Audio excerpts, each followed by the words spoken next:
On behalf of the Women's Commission and the Herbert Henderson Office of Minority Affairs, I would like to thank you all for being here to celebrate Women's History Month kickoff with us as we stand in solidarity with other women in the United States and around the world to be equal participants in all walks of life and in all endeavors. We are happy to have the Martin Luther King Male Chorus with us today to start off our program. Thank you very much.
Thank you all so much. That'll get us started this morning. Woke us up, and that was beautiful. Thank you so much.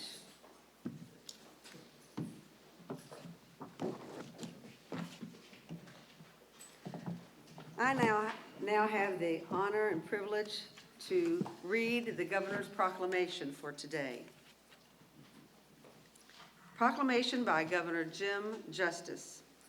Whereas West Virginia women of every race, class, and ethnic background have made historic contributions to the growth and strength of our state in countless recorded and unrecorded ways. And whereas West Virginia women have played and continue to play critical economic, cultural, and social roles in every sphere in the life of our state. And whereas West Virginia women have played a unique role throughout the history of the state by working inside and outside of the home and have provided the majority of the volunteer labor force.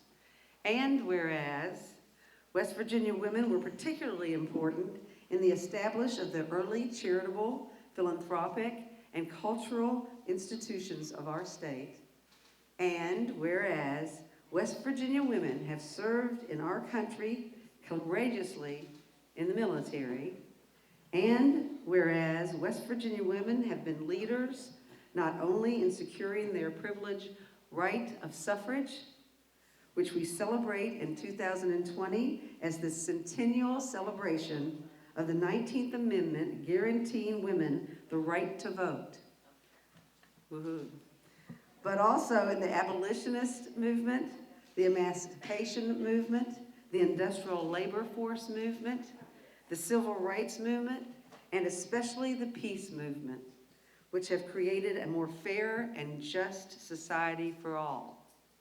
And whereas the legacy of all West Virginia women should be honored and recognized, especially that of mathematician Katherine Coleman Johnson, White Sulphur Springs native and Presidential Medal of Freedom recipient, whose contributions to the NASA space program have helped pioneer in the future of STEM, science, technology, engineering, and math careers, and secured her place in history as a trailblazer, role model, and a hero. Now, therefore, be it resolved that I, Jim Justice, Governor of the great state of West Virginia, do hereby proclaim March 2020 as Women's History Month in the Mountain State, and encourage all those who read and hear these words to share this proclamation so the rich stories of the accomplishments of West Virginia women can be told and heard again and again to inspire others to make a difference in their communities and in the lives of West Virginians. Thank you, Governor Justice.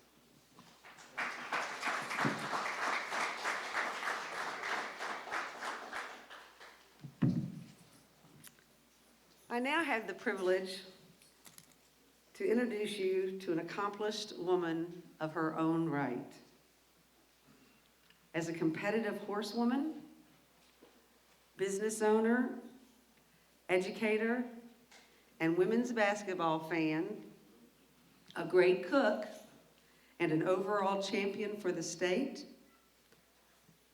we are going to have the privilege of having, excuse me, excuse me so much, of having, there she is, and welcoming our West Virginia First Lady, Kathy Justice. Thank you so much for being here with us today. Oh, Julie, thanks for having me here today. I apologize for not being able to be there, but I really wanted to be there with you all. Our daughter Jill's having her second child in July. This is going on the 4th week. She started out with viral pneumonia. Now we're bacterial pneumonia.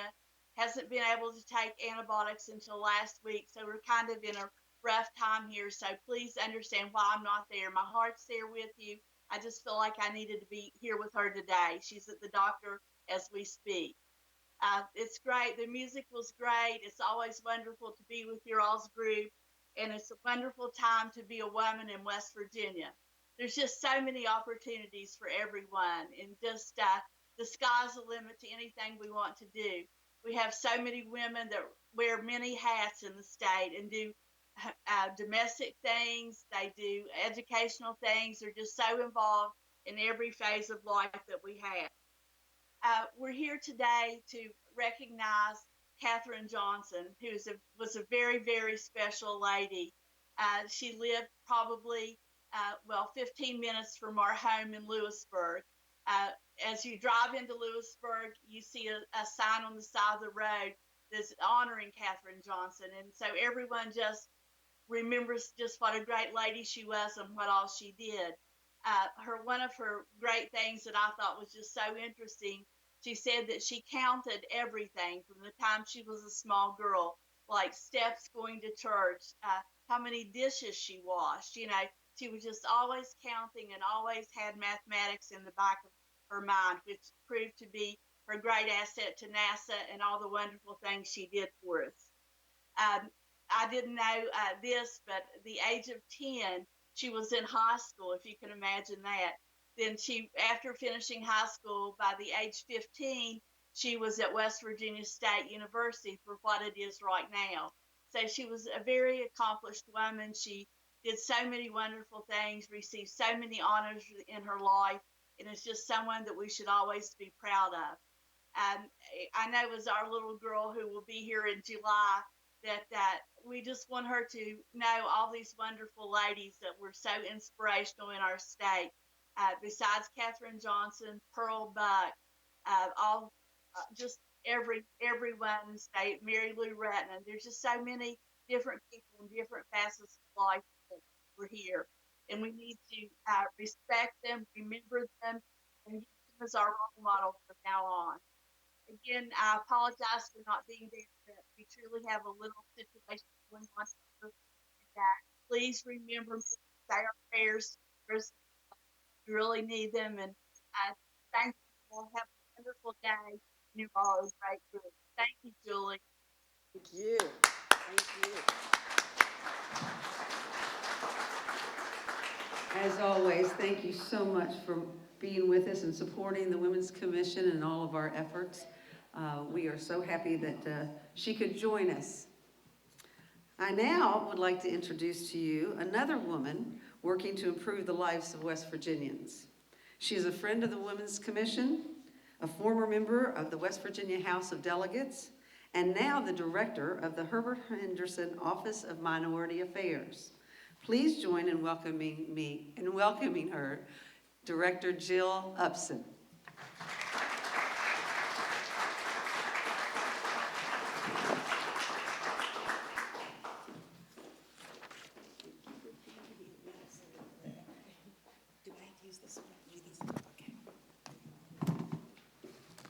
Good morning, everyone. I want to thank Director Julie Powles. I'd like to thank the First Lady, Kathy Justice, and our distinguished guests.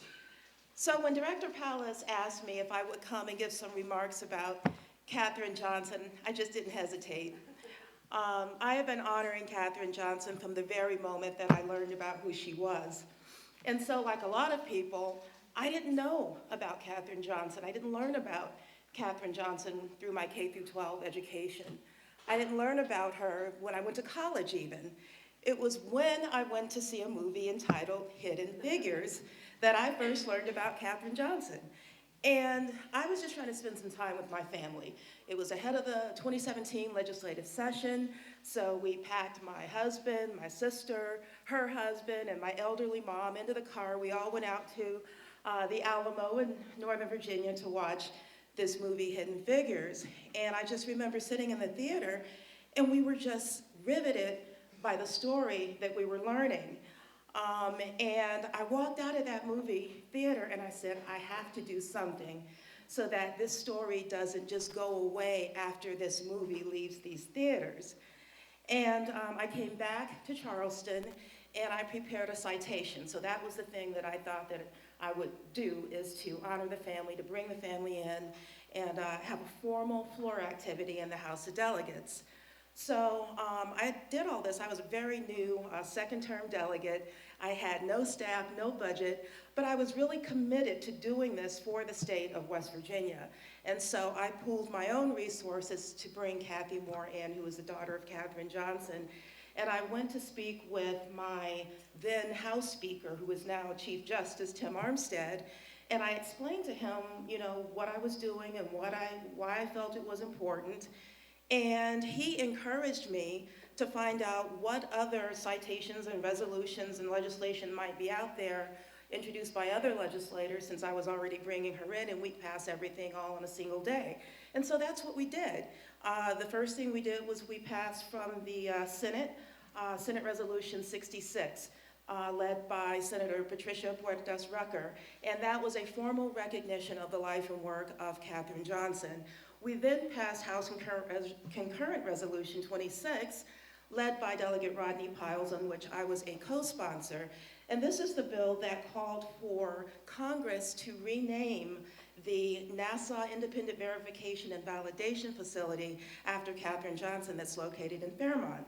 And then lastly, Delegate Hornbuckle had a Resolution 94 to create Katherine Johnson Day, August 26th, in the state of West Virginia. So we passed all those things during those 2 days that Kathy Moore was here.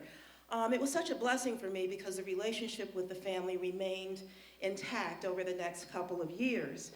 And even after Senator Shelley Moore Capito introduced her bill, which got that renaming over the finish line in Fairmont, I was able to reconnect with Kathy Moore and then meet the other sister, Joylette, at that particular event. And so even though this has only been over a short time frame, you know, a lot has happened relating to honoring Katherine Johnson. And so shortly after I was appointed to my current role as Executive Director of the Herbert Henderson Office of Minority Affairs, I started having a series of Black History Month lectures. And one of our particular lectures focuses solely on Katherine Johnson. It's a middle school program. And so it was very well received the first year we did it. This year it was even more popular. We had over 400 children come out to hear from Pastor Frederick Hightower, who is the artist who created the sculpture that stands at West Virginia State University honoring Katherine Johnson. And after that program, I was approached by a very close friend of the family who's here somewhere today, Chief Joe Saunders. I did see him somewhere where I walked in. And Chief Saunders said to me, you know, that Dr. Johnson is, you know, really not in the best of health, but the daughters like to read to her, and she loves looking at pictures. And he goes, I just came by to look at or take pictures so I could send them to the family. Now, Chief Saunders has created his own beautiful artwork honoring Katherine Johnson of his own. It's a montage, so two separate collections. One collection of photos represents the first half of her life.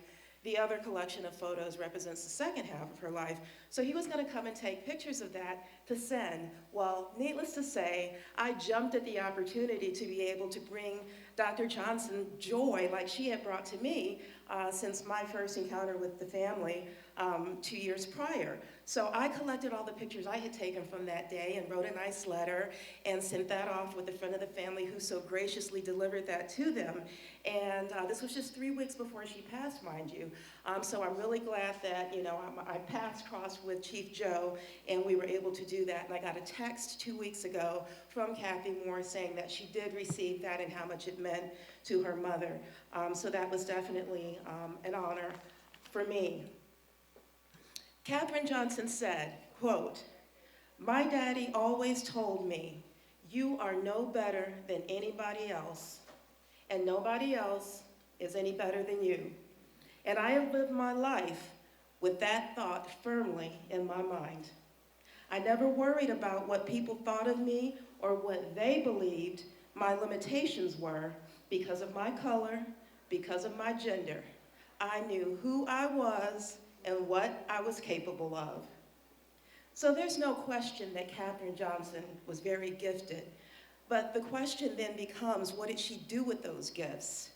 Did she keep them to herself? Did she use it for her own personal gain? No, she shared those gifts with everyone. And I remember back in 2017, Kathy Moore, the daughter, was telling me how even at 98, she would call the great-great-grandchildren and give them math problems and ask them to solve them in their head. So here she is at 98, keeping the great-greats sharp.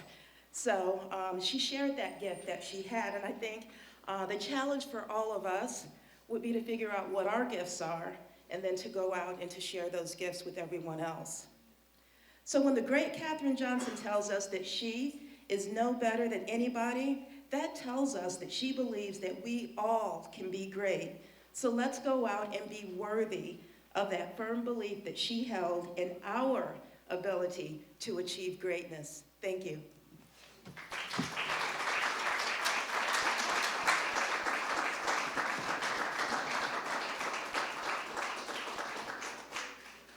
How wonderful. I love hearing stories about her. I get to tell one short one myself. I had the privilege and honor of being at her 99th birthday celebration at the Greenbrier, and I got to meet her, and I was just starstruck, of course. And so when I introduced myself, I said, "It is such a privilege to meet you." And she said, "No, my dear, it's a privilege to meet you." So knowing all the great stories about her and for her to be so gracious to everyone that she met, she was like that the whole evening. It was just such a pleasure to get to meet the legend. So I'm glad I had that opportunity. I would like to thank our distinguished guests, members of the West Virginia Commission and Office of Minority Affairs, our elected and appointed officials who are here with us, and I see many of you. Thank you so much for being here. State employees, service organizations, and all of you who do so much to improve the lives of people in West Virginia. Thank you. I hope to also see you at our next event on March 31st for West Virginia Equal Pay Day, where we raise awareness about the need to create pay equity for all of our citizens, no matter their gender or race, identity, age, ethnic or national background, social or economic status, sexual preference, or physical abilities. I'll give you details later on where that's going to be. Also, please let us know about any activities you're going to be having throughout the month of March to celebrate Women's History Month, because we would be happy to participate and also to share it on our Facebook page. Martin Luther King Chorus, we appreciate you being here again, and we'll do another selection for us to end out and close our program today. But first, I wanted to say that each of you matter, your talents are needed, your voices must be heard.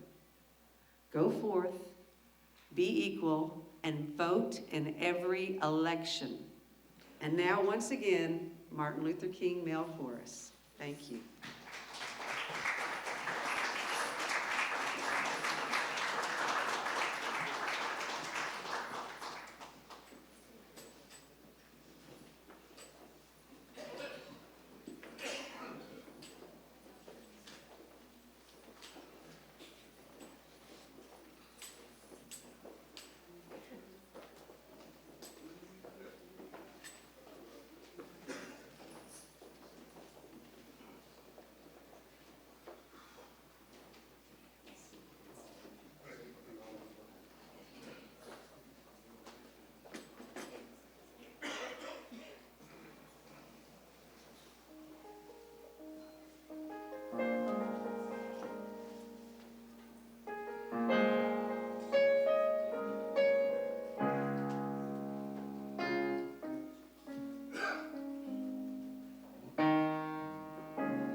They said I wouldn't make it. They said I wouldn't be here today. They said I'd never amount to anything. But I'm glad to say that I'm on my way.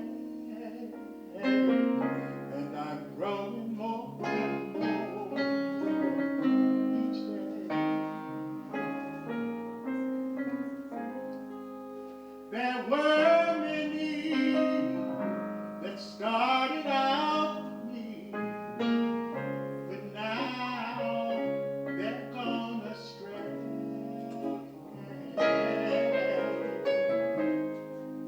But I'm still holding on. I'm still holding on. I'm still holding on to his hand.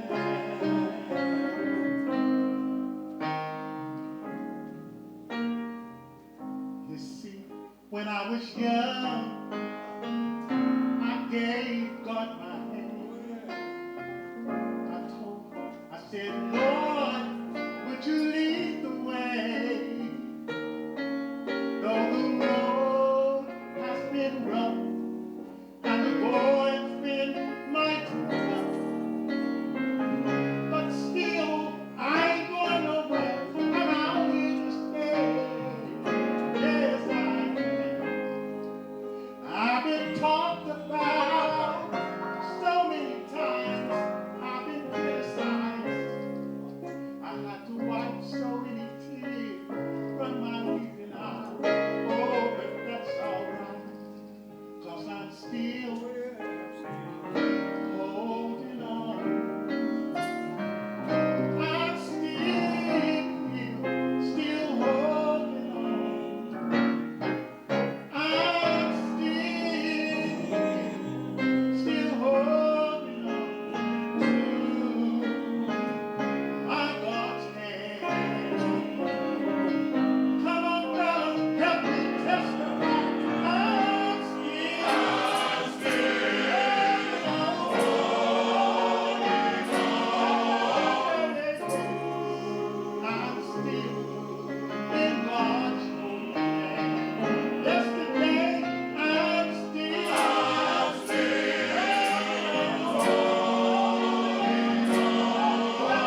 much. I would love to get some pictures with you all before you leave.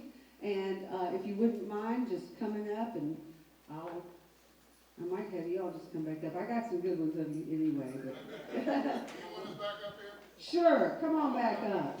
And if any of you would like your pictures taken with Martin Luther King, with the Deputy Secretary of State, with Delegate Daniel Walker, Dana Hunter, I see a lot of you here. I couldn't appreciate it more. Michelle. So come up and let's get some pictures. Thank you all so much for being here. Rusty Williams, Efren,